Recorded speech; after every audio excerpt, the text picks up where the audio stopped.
Welcome everybody. आज आपण एक नवीन आर्टिकल घेणार आहे. Motional electromotive force. त्याच्यामध्ये आता पहिल्या प्रकारचं मोशन जे आहे ते translational motion of a conductor. आता फिगर दाखवलेली आहे आणि ह्या फिगरवरनं आपल्याला एक्सप्लेनेशन करायचं आहे translational motion of a conductor. Conductor म्हणजे वायर. तर ट्रान्सलेशनल म्हणजे काय, एक रेषीय. So first of all we are going to take a rectangular frame of wire as shown in the figure by ABCD, whose area is length into breadth, that is L into X, which is placed in a constant magnetic field.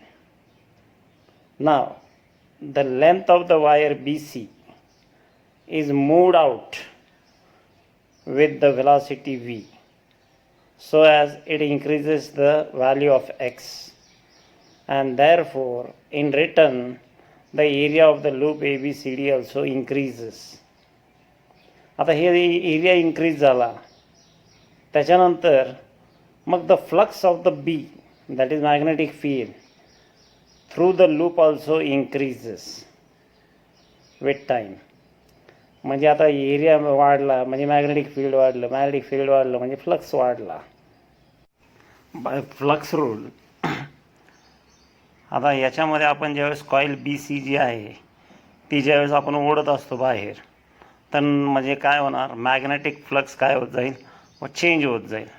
मग rate at which the magnetic flux change through the circuit is giving rise to induce EMF by flux rule.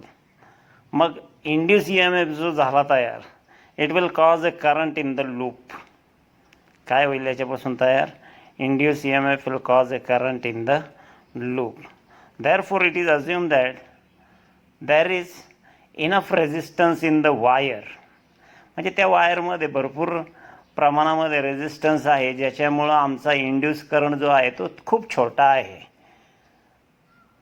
Induce current कसा आहे, तो छोटा आहे. So we say that the induce current are very small, producing negligible magnetic field. म्हणजे induce करंटमुळं जे काय परत पुन्हा मॅग्नेटिक फील्ड तयार होणार ती खूप छोटीशी आहे. So we can neglect it. Hence the flux through the frame ABCD is set to be BLX. आता फ्लक्स म्हणजे काय, magnetic field multiplied by area. Area काय आहे, L into X. So therefore the flux value is equal to BLX, which is written as in the mathematical form magnitude of E is equal to d phi by dt. आता फायची किंमत टाकली म्हणजे derivative of BLX येईल. आणि मग याच्यामध्ये B constant आहे, लेंथसुद्धा constant आहे कारण ती चेंज होत नाही, आणि X मात्र आम्ही व्हेरिएबल ठेवला कारण का BC वायर आपल्याला पुढे मागे घेता येते म्हणून X आमचा काय आहे, व्हेरिएबल आहे.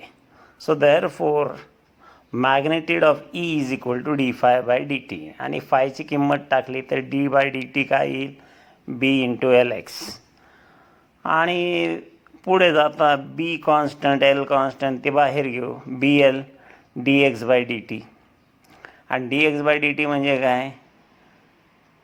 So if you see the equation, you will find that magnitude of E is equal to B into L into V, where V is called as the velocity of the wire BC, increasing the length X of the wire AB and CD. तर ह्या अशा पद्धतीने एक ओढलं की एक change केलं की दुसऱ्या गोष्टी चेंज होतात. L चेंज, X चेंज, अशा पद्धतीने आपल्याला इंड्यूस EMF ची किंमत मिळते. Now will understand the magnetic force on the charge in moving the wire BC. आता मॅग्नेटिक फोर्स जी आहे, मॅग्नेटिक फोर्सचा रोल कसा आहे ते आता आपण बघू. आता इथे आपण BC जी वायर आहे ती आपली काय आहे, ती फ्लेक्झिबल आहे म्हणजे ती मूव्ह होते. मग आता ही ज्यावेळेस मूव्ह होत असते त्यावेळेस हे चार्जेसला पुढे ढकलत असते. मग ज्यावेळेस हा charge which is carried by the wire BC, that charge experiences Lorentz force. 11वीत आपण हा फॉर्म्युला किंवा हा कन्सेप्ट आपण शिकलो होतो. त्याचा फॉर्म्युला इथं दिलेला आहे. F vector F is equal to Q into V cross B vector. आता हा जो लॉरेन्स फोर्स जो आहे, आता याच्यात जर बघितलं तर तिन्ही एकमेकाला परपेंडिक्युलर आहे. फोर्स एका बाजूला वाय ॲक्सिसनी आहे, बी ॲक्सिस बी मॅग्नेटिक फील्ड बी अलॉंग एक्स ॲक्सिस व्ही असं आपण दाखवलं आहे. तर हे जे तिन्ही वेक्टर आहेत ते एकमेकाला परपेंडिक्युलर आहेत. म्हणजे हा फोर्स जो आहे तो पॅरलल झाला वायर बी सीला. आता हा जो फोर्स आहे it is constant along the length L of the wire BC and 0 everywhere inside the region CDAB. म्हणजे वायर फ्रेम जी आहे एरिया आपण जर उलटा घेतला CDAB, कारण इकडे BC वायर बाहेर चाललेली आहे, मग आतमधला जो एरिया आहे तिथं force velocity is said to be 0. So when the charge Q moves a distance L along the wire, the work done is nothing but W is equal to, as usual formula, force into L. आता force into L, L म्हणजे काय displacement. So put the value of F. F ची value काय QV B sin theta into L. आता हा जो theta जो आहे it is the angle actual between B and V. आता हे आपण 11वीत बघितलेलं आहे. So here the EMF generated is nothing but the work per unit charge, म्हणजे E is equal to W upon Q. इथं आपण दिलेलं आहे, वर त्या फिगरमध्ये फोटोमध्ये दिलेलं आहे. So will see induce EMF will be maximum Wien. आता इंड्यूस EMF मॅक्सिमम जर पाहिजे असेल तर साइन थीटा किती आला पाहिजे, 1 आला पाहिजे. So therefore we must have sin theta value is equal to 1, that is theta should be 90 degree. Therefore if we substitute sin theta is equal to 1, therefore we get E max is equal to BLV. So this is the result, which is same as the first equation which we have proved. Now this means that the circuit whose part moves in the magnetic field is nothing but a time derivative of flux. That is, induced EMF is the time derivative of flux regardless of the shape of the circuit. म्हणजे कुठलाही shape असू द्या त्याच्याशी काही घेणं देणं नाही. आता त्याच्या उलट आपण इथं सर्किट फिक्स ठेवू शकतो आणि मॅग्नेटिक फील्ड चेंज करू शकतो. तर तिथंही आपल्याला ह्याच पद्धतीने रिझल्ट मिळतो. And hence this is all about the translational motion of a conductor. तर हा झाला तुमचा पहिला मुद्दा. आत्ता आपण ट्रान्सलेशनल मोशन बघितलं एक रेषीय. आता we are going to see the EMF in a rotating bar when it is in motion, म्हणजे मोशनल EMF असं म्हणतात त्याला, in a rotating bar. आता इथे आपण ज्यावेळेस फिगर बघतो तर आपल्या लक्षात येतं आपला घड्याळाचा काटा जसा आहे सेंटरला रिबीट आहे, खाली लिहिलं आहे पायवट, आणि जे बार आहे अखंड. आता त्याच्यातला एक सेक्शन घेतोय आपण DR. आता इथं आपण असं अज्युम करू की आपला काटा अँटी क्लॉकवाईज डायरेक्शनमध्ये फिरतो आहे ह्या फिगरप्रमाणे. आता ह्या काट्यामधला जो छोटासा भाग जो आहे DR, त्याला आपण स्मॉल सेगमेंट DR म्हणतो of that bar, which is at a distance R from the pivot, म्हणजे सेंटरपासून तो R डिस्टन्सवर आहे. आता हा छोटा तुकडा DR, that is we call it as a short length DR of a conductor, म्हणजे वायर सॉरी इथं बार म्हणतो आपण, मागच्या एक्झाम्पलमध्ये हे घेतलं होतं वायर घेतलं होतं.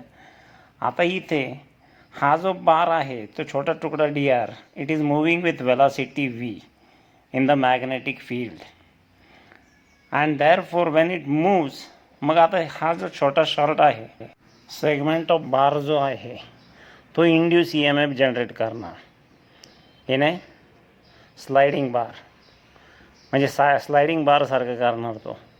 मग ई एम एफ ज्यावेळेस जनरेट होतो मग we imagine such numbers of D R's पायवटपर्यंत, म्हणजे जिथं सेंटरपर्यंत आपण असे इक्वल डिव्हिजन्स आपण डी आरचे घेऊ, म्हणजे साधारणतः एक 10 जर असतील तर मग आपण एकाची किंमत काढू, एका डी आरची किंमत काढू आणि मग हे 10ची बेरीज होईल, म्हणजे पुन्हा इंटिग्रेशन येणार आहे.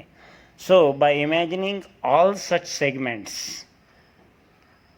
We will consider the source of E M F. म्हणजे आता हे सगळे प्रत्येकजण काय करू राहिले, इंड्यूस ई एम एफ तयार करू राहिले 10चे 10 जण, आणि म्हणून मग आपण त्याला source of E M F म्हणू.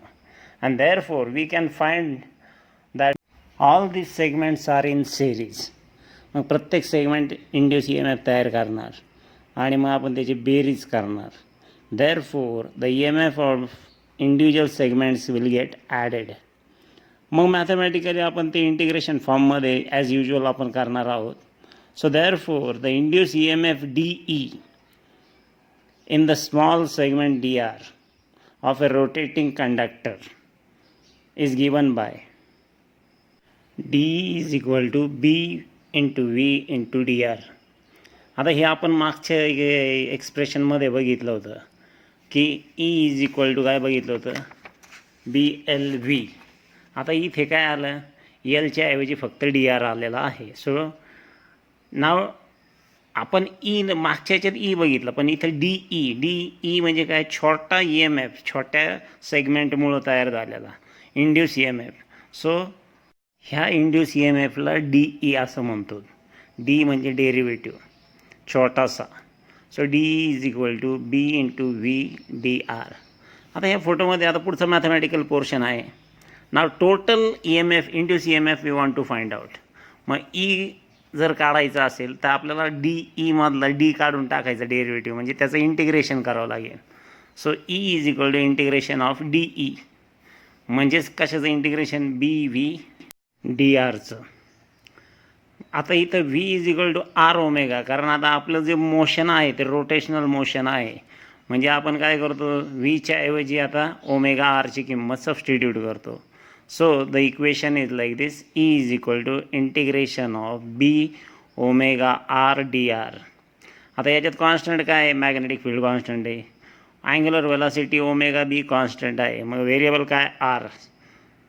Then integrated from limit 0 to L. आता 0 to L म्हणजे 0 म्हणजे काय, पायवट, जिथं स्क्रू आपला सेंटर जो आहे घड्याच्या काट्याचा, जिथं आपण काटा गुंतवतो तो झाला 0 समजा आपला axis, 0 point in the X Y axis. आणि एल म्हणजे काय, त्या लांबी आहे बारची. So there four the limit varies from 0 to L. मग आता आपण इंटिग्रेशन करूया. B omega L square by 2. L square by 2 कशाची किंमत आहे, इंटिग्रेशन ऑफ आर डी आरची. म्हणजे त्याचं आरचं इंटिग्रेशन केलं तर आर स्क्वेअर बाय 2 आणि आरची किंमत एल म्हणून सबस्टिट्यूट केली तर ती येते L square by 2. So finally we get induce E M F E is equal to half B omega L square. So this is the induce E M F which is produce in the rotating bar. You can compare it with the result produced in the case of sliding bar. E is equal to BLV.